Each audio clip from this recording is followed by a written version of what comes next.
Hey everybody, today I'm out here at the Goodwood Festival of Speed in rainy England, and Ford has brought along not an official reveal just yet, right Tommy? I'm here with Tommy Micah from TFL Car, sort of a pre-roll of the new Ford Mustang Mach E Rally. Yeah, that's right. Alex, an off-road oriented Mustang? Yeah, you know, if you guys recall, we had a long-term Mustang Mach E that we actually owned for about a year.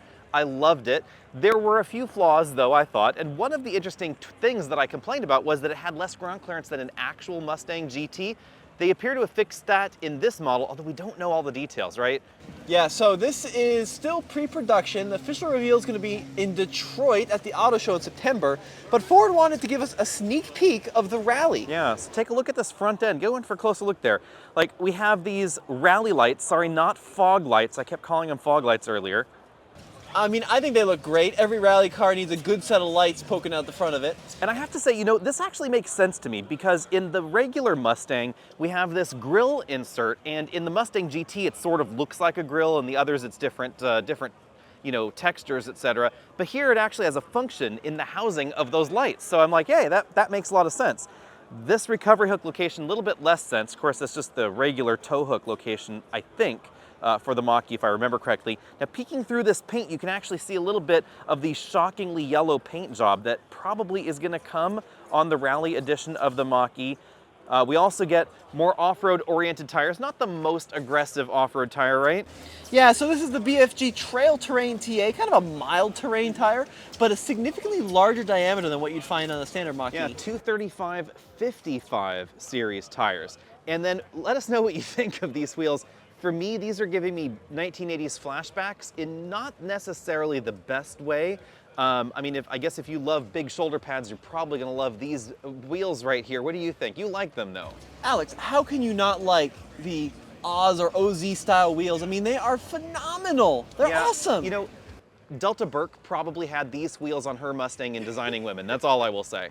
You know, my mom forced me to watch that show when I was younger, and that's probably what I took away from it. At any rate, on the inside, we have basically the same interior that you get in the regular Mustang Mach E, so pretty familiar if you've watched any of that. And what looks like the same seats that you find in the Mach E GT, because they say this is based off the Mach E GT, right? Well, I was able to, you know, proud of the engineer. It's based on a performance-oriented Mach E. Performance-oriented Mach E. So yeah, so some of the details are a little bit on my guess, though. Probably Mach E GT, which means 0 to 60 is probably going to be somewhere under 4 seconds. Exact details we don't know.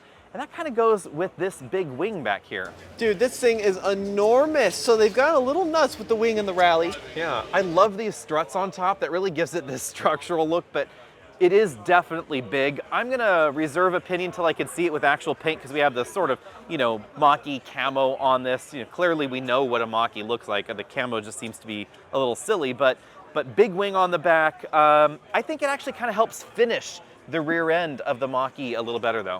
Yeah, and then standard taillights, you know, nothing too fancy with the taillights. Pretty typical. The big news, Alex, is they won't tell me because I've asked, but the suspension looks higher. The suspension does look higher. Looks like it's extra ground clearance. It certainly seems to ride higher.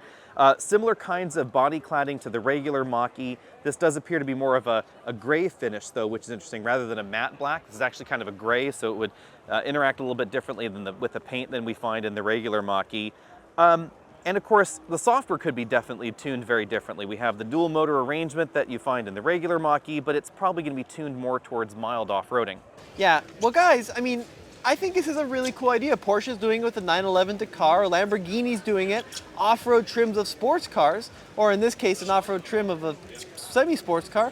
Let us know what you think. Yeah, let us know if Ford should go even further. Do we need like a Rubicon edition, a trail-rated Mach E? I know we're mixing brands here, but do we need a trail-rated rock-crawling Mach E? Is that what next? You know, could we get a Bronco EV maybe, something along those lines? We don't know, but we do know that there's going to be a Ford Explorer EV, and if you want to know about the Euro Explorer, which is right over there, not the one we're going to get in North America, then be sure and check out that video because that is going on sale here in Europe pretty darn soon. See all of you later.